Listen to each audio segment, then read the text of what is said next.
This is Shalom World Podcast.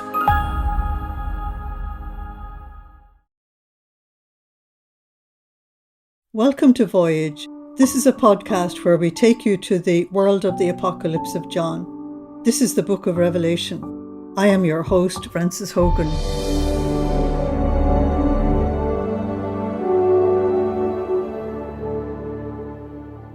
I want to continue and complete the reflection on chapter 16, which is the final stage of the tribulation given to us by John. And I want to pick up in verses 14 to 16. Just to take one statement there, I've read this for you before.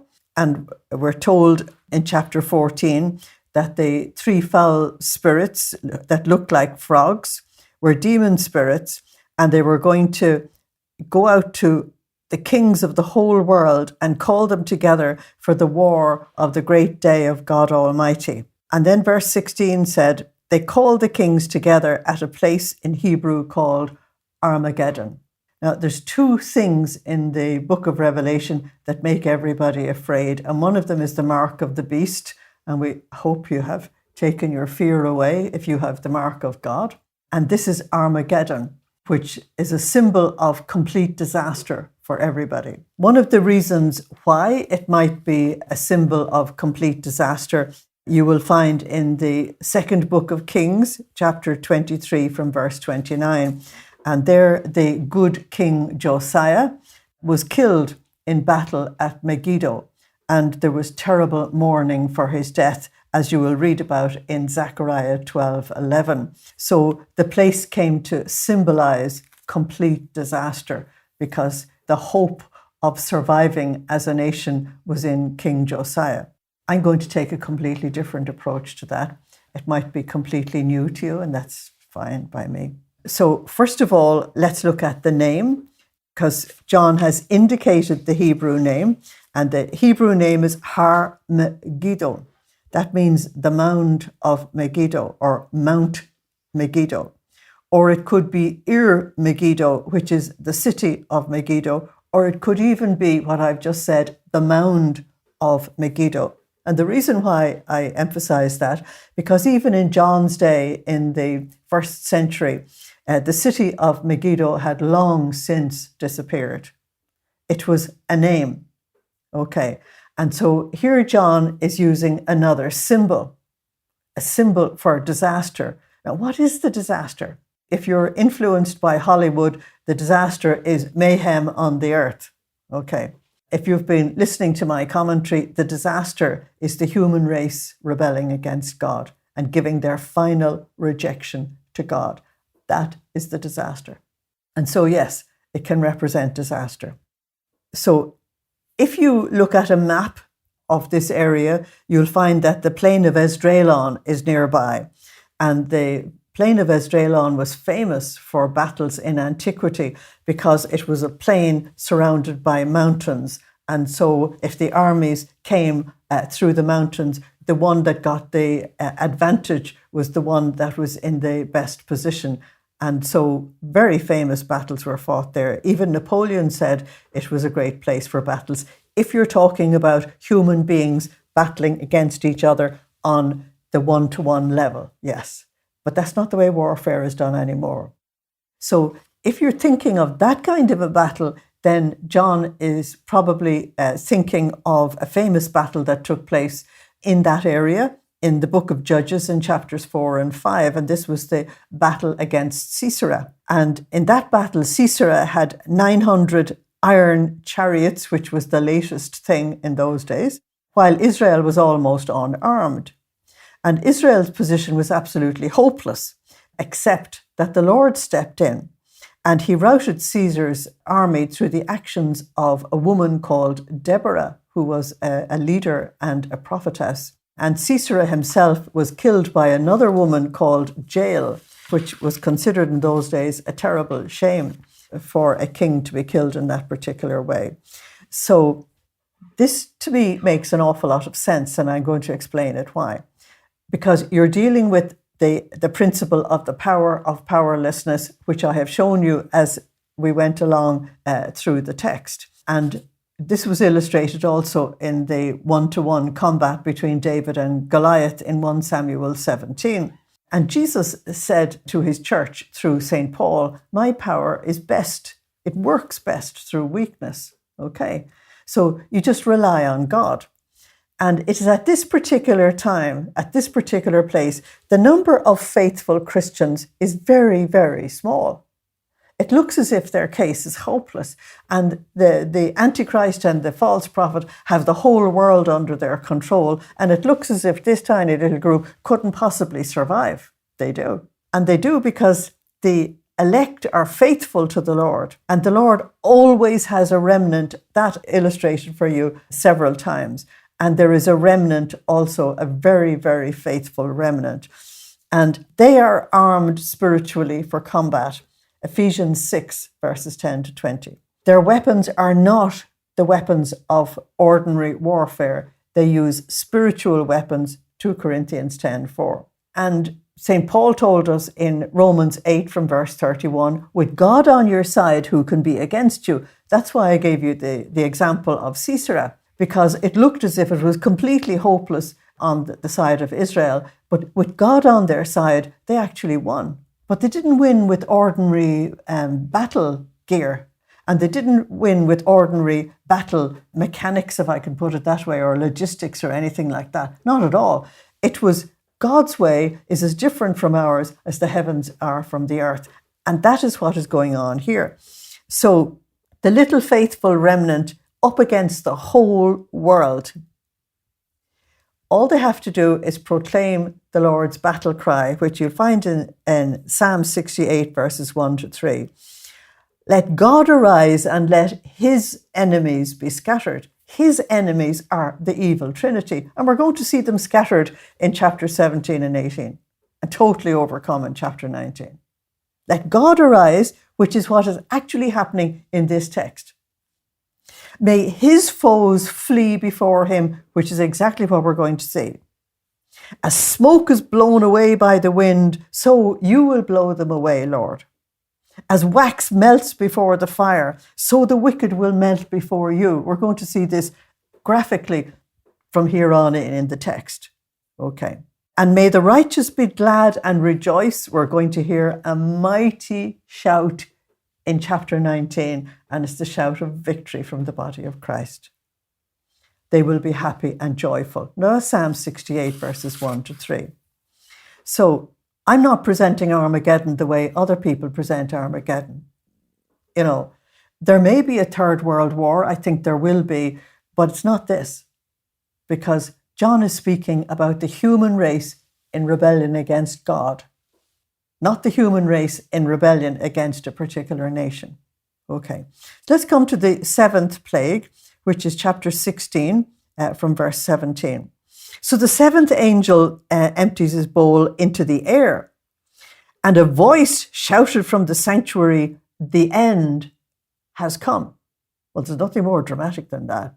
Then there were flashes of lightning and peals of thunder and the most violent earthquake that anyone has ever seen, that there ever has been men on the earth. The great city was split into 3 parts, and the cities of the world collapsed. Babylon the Great was not forgotten. God made her drink the full wine cup of his anger. Every island vanished and mountains disappeared, and hail, with great hailstones weighing a talent each, fell from the sky on the people, but they cursed God for sending the plague of hail, the most terrible plague. This is about as dramatic a finale you can actually get. Okay, so here we have the seventh and the last plague. Now, if you have followed the logic of the seals and the trumpets and now the bowls, the seventh one is always the most dramatic. The first 4 are usually one after the other very quick. Then the 5th one is much stronger, the 6th one much stronger, and the 7th one is it. Here you have it. So this time the bowl is flung into the air. That's interesting, because the air was considered to be the abode of demons. This is an attack, a direct attack on Satan's stronghold. Up to now, it was the power base of the Antichrist on the earth that was being attacked. But this time, the source of Antichrist's power is being dealt with. If you go back to the Exodus again, and I keep on bringing you back to Exodus because that's the template that is being played out here. God took on the gods of Egypt. That's why there had to be signs in the heavens. There had to be. You're not just dealing with human powers, you're dealing with demonic powers. Okay. So we've gone from the Antichrist system on the earth right to the very source of his power, which is Satan in the heavenlies. Listen to this from St. Paul to the Ephesians chapter 2 and verse 2. You were following the way of the world, he said. He was talking to them about their coming, before their coming to Christ. You were obeying the ruler that governs the air. Now, the ruler that governs the air is the prince of this world. So the demons are being attacked in their own territory. And Paul again says in Ephesians 6:12, our struggle is not against flesh and blood. That's why the church has to be present on the earth to the very end, and she will be, because to the very end she has to love her neighbour as herself. She's got to intercede for sinners. She has got to try and save them. And all during these disasters, there will be souls coming to the Lord. There will be, right to the very end. And these are the jewels on the dazzling gown of the bride in chapter 19. That all during this terrible time, she's obeying the Lord. She's doing what she should do, even though correctly she calls herself an unprofitable servant. Okay, so Paul says our struggle is not against flesh and blood. It's against the rulers, against the authorities, against the powers of this dark world. That's the satanic power behind the political systems that surrender to him. And it is against the spiritual forces of evil in the heavenly realms. Okay. Now, if you go right back to the beginning and the fall of Lucifer, the battle started in heaven. And this was illustrated for us in chapter 12.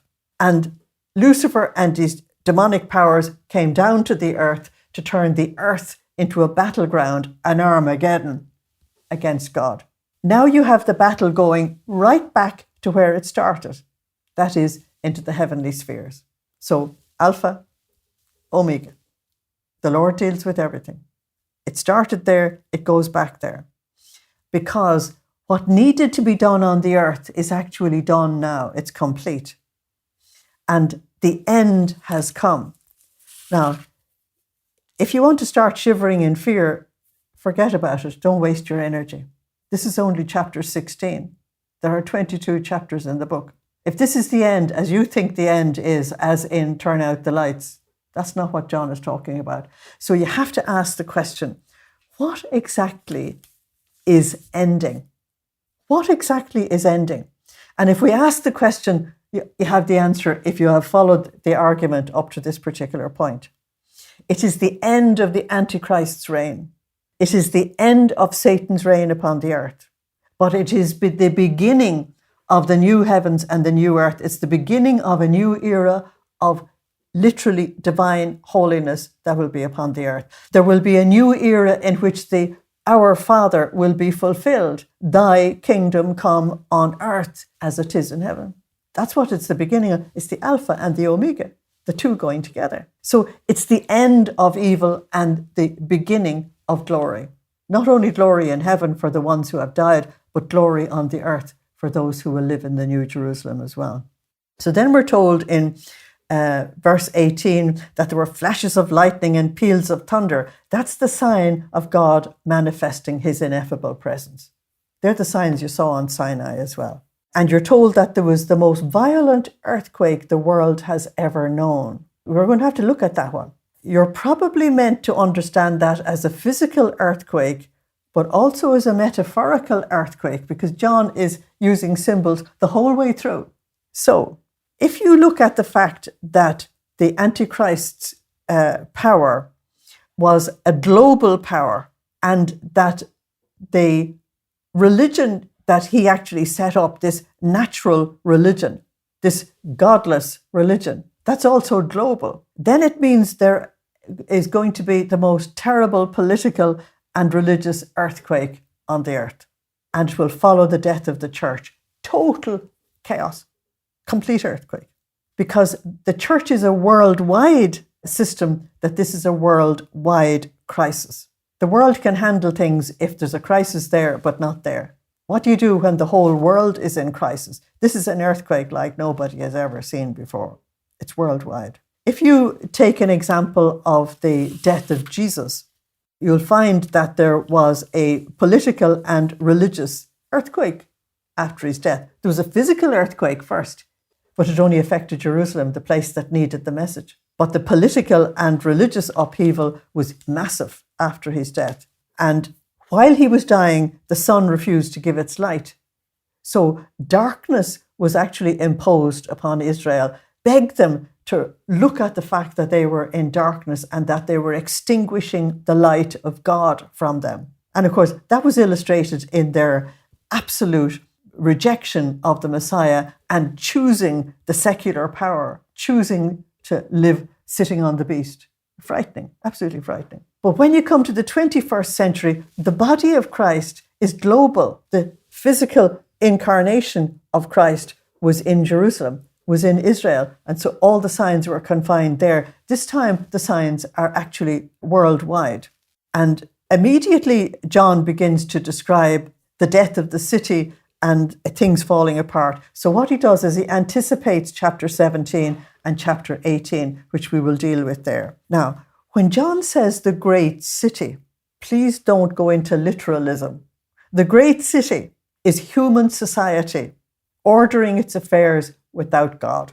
That's the great city that falls apart. And if it falls apart into 3 bits, that means complete and total. In John's gospel, this reality is usually called the cosmos or the unbelieving world. In other words, it disintegrates. Before the power of God, it just simply disintegrates. The city dwellers, in other words, the people in the antichrist system, had pride in their own achievements. Just look at the scientists boasting about everything today. They enjoyed the moral freedom to act as they wished. Just look at society today. They put their trust in man and not in God. Just look at society today. We have all the signs with us. They're all here. So when you're told that the city shattered like that, it is just complete collapse altogether. And so for Babylon the Great, the whole Antichrist system, it has to face the full judgment of God. And we're going to see that in chapter 17 and 18. Okay. And that's because this sinful, rebellious city dared to lift up its rebellion against an all-holy, all-pure, all-loving, almighty, everlasting, ever-living God. It is totally crazy, completely crazy.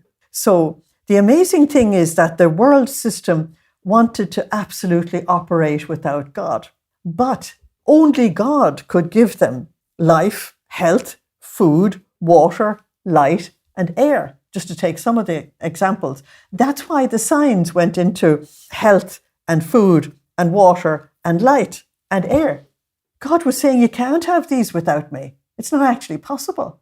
I'm the one that supplies all of these things. I'm the one that gives you everything that enables you to live. So it is completely preposterous that they would absolutely rebel against God when God is giving them everything they need to live. And so the heinousness of the sin is actually brought out.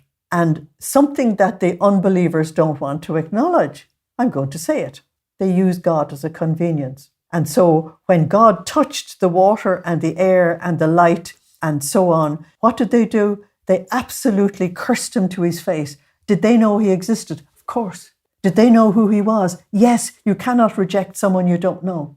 You can reject somebody you know. You can't reject someone you don't know. And so their sin is very, very clear, and it makes huge sense when God says, enough. Thank you for listening. Slán agus beannacht dé live. Goodbye. God bless you. Thank you for joining us today. We'd like to hear what you thought of today's session. Share your feedback with us at podcast@shalomworld.org. You can motivate and support us today. shalomworld.org/donate. Visit shalomworld.org for more information about Shalom World podcasts. To get the latest updates, make sure you follow us on Instagram at Shalom World Podcasts. Shalom World Podcasts is now available on all online platforms, including Apple Podcasts, Spotify, Stitcher, and others.